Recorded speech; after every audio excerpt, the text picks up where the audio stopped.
जय Hind and hello guys, स्वागत है आपका आपके अपने YouTube चैनल ज्ञानदेह होस्ट में। और इस वीडियो में मैं आपको बताने वाला हूं इंटेलिजेंस ब्यूरो यानी कि खुफिया विभाग मल्टीटास्किंग स्टाफ यानी कि MTS ऑनलाइन फॉर्म 2025 के बारे में, जहां पर आपको लेटेस्ट अपडेट के साथ में सभी प्रॉब्लम के हल सहित फॉर्म कैसे फिल करना है इसके बारे में संपूर्ण जानकारी दी जाएगी। तो चलिए शुरू करते हैं गाइज। अगर आपने अभी तक वीडियो को लाइक शेयर नया किया हो तो कर देना और चैनल को सब्सक्राइब करके बेल आइकन ऑन कर लेना। इसके बाद में जो लिंक वीडियो के डिस्क्रिप्शन में दिया है आप ओपन करिए, आपको जानने को मिलेगा कि ये भर्ती 362 पोस्ट पर निकाली है और इसमें सिंपल 10वीं पास कैंडिडेट अप्लाई कर सकते हैं। एज लिमिट 18 से 25 साल है। सैलरी 18,000 रुपये से लेकर के 56,900 रुपये दी जाएगी और ये परमानेंट भर्ती है। फीस की अगर बात करें तो जनरल OBC WS के लिए 650, SC ST PWD and female इनके लिए 550 रुपये फीस है। फीमेल चाहे किसी भी कैटेगरी के इनको 550 फी पे करनी होगी। फॉर्म आप लोग 14 दिसंबर 2025 तक भर पाएंगे।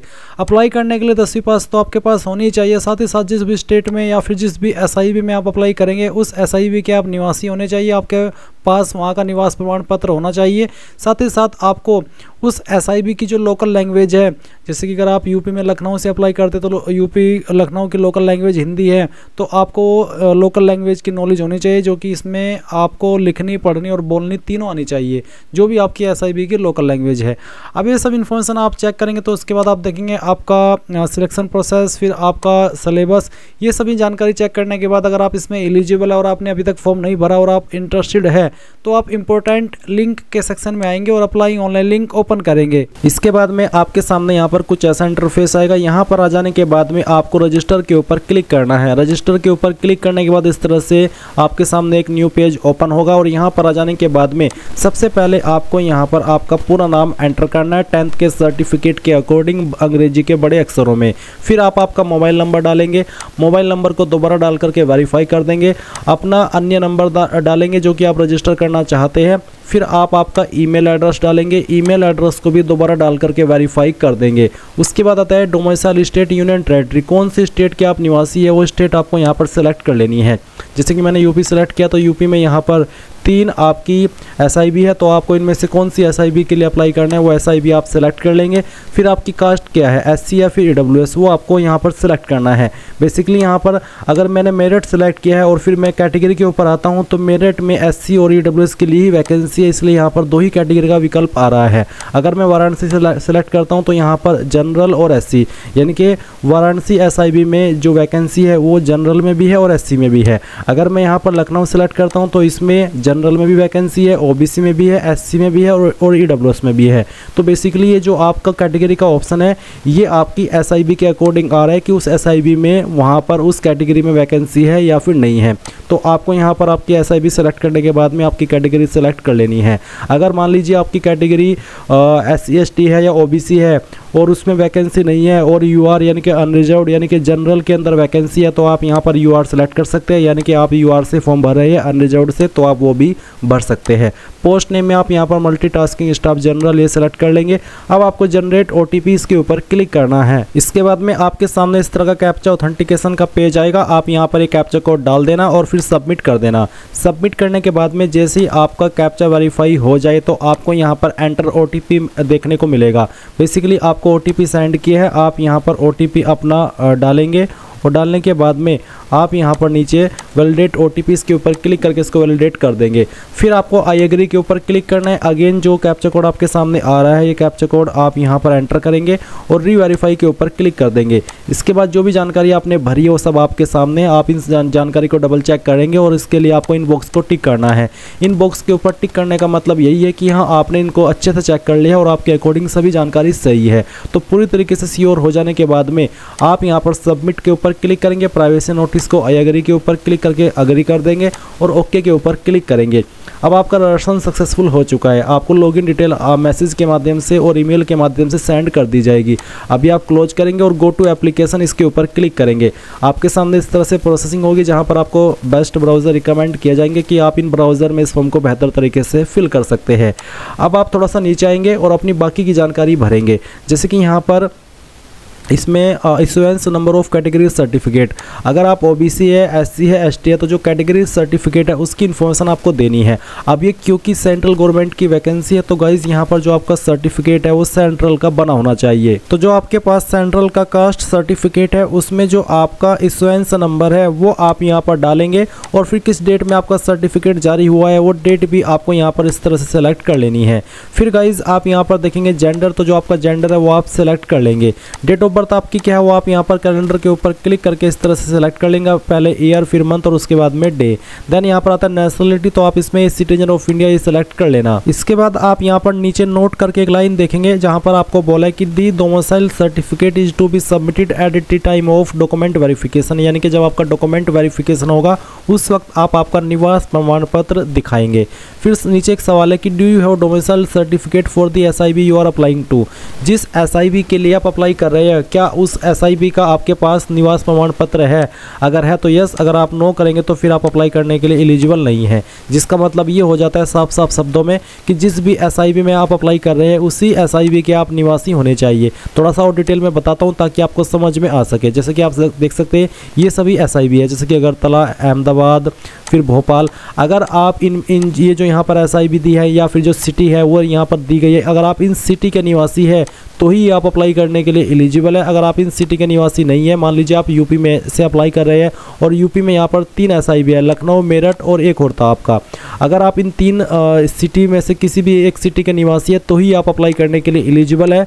अगर आप इन 3 एसआईबी के अलावा किसी अन्य डिस्ट्रिक्ट के या फिर सिटी के निवासी है तो आप अप्लाई करने के लिए एलिजिबल नहीं है, क्योंकि इन्होंने साफ साफ बोला है कि आपके पास जिस एसआईबी में आप अप्लाई कर रहे हैं क्या उसका निवास प्रमाण पत्र है। अगर है तो यस, अगर नहीं है तो आप नो करेंगे। नो करेंगे तो आपको बोला जाता है कि आप एलिजिबल नहीं है। तो आई होप ये पॉइंट आपको समझ आ गया होगा। अब आता है फादर नेम, तो आप यहाँ पर आपके पिता का नाम एंटर करेंगे, जो भी आपके पिता का नाम है 10th के सर्टिफिकेट में, और फिर आपको यहाँ पर आपकी माता जी का नाम एंटर कर देना है।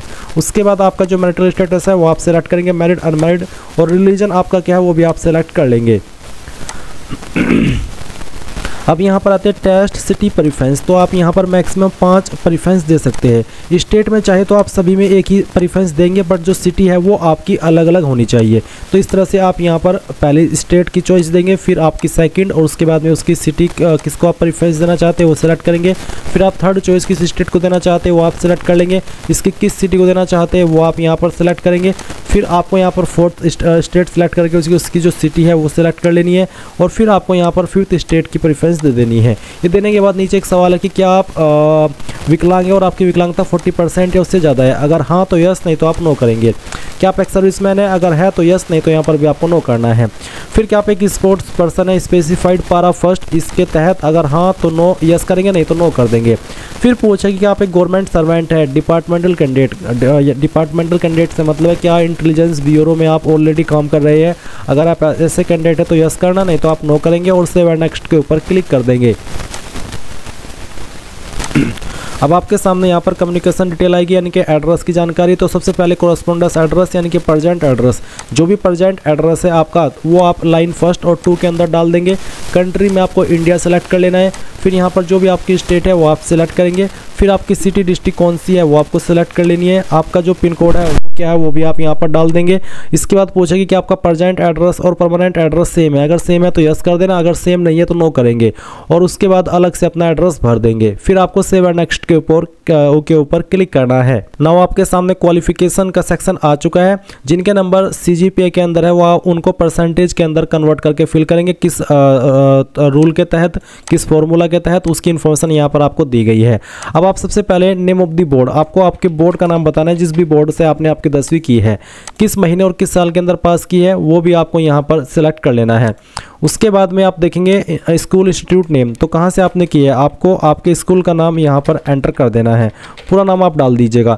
सब्जेक्ट कॉम्बिनेशन, तो आप यहाँ पर सब्जेक्ट कॉम्बिनेशन में एक एक करके सभी सब्जेक्ट के नाम लिख देना जो भी आपके पास 10वीं के अंदर थे। मैं यहाँ पर डेमो के लिए 3 सब्जेक्ट के नाम लिख करके दिखाया हूँ। आप आपके चाहे 5 सब्जेक्ट थे चाहे 6, सभी के नाम लिख देना। क्वालिफाइड में आप पास सिलेक्ट कर लेंगे। फिर पूछा कि आपके नंबर किसके अंदर है, तो बेसिकली अगर परसेंटेज है तो परसेंटेज से सिलेक्ट कर लेंगे। अगर CGPA है तो तो आपको कितनी CGPA आई थी वो डालेंगे और कितने में से आई थी वो यहाँ पर डाल देंगे। और अगर आपके नंबर परसेंटेज में तो परसेंटेज सेलेक्ट करके कितने नंबर आपको आए थे वो आपको यहाँ पर एंटर करना है और कितने में से आए थे वो आप यहाँ पर एंटर करेंगे। उसके बाद में आपकी परसेंटेज ऑटोमेटिकली आ जाएगी। अब आती है 12वीं की इन्फॉर्मेशन।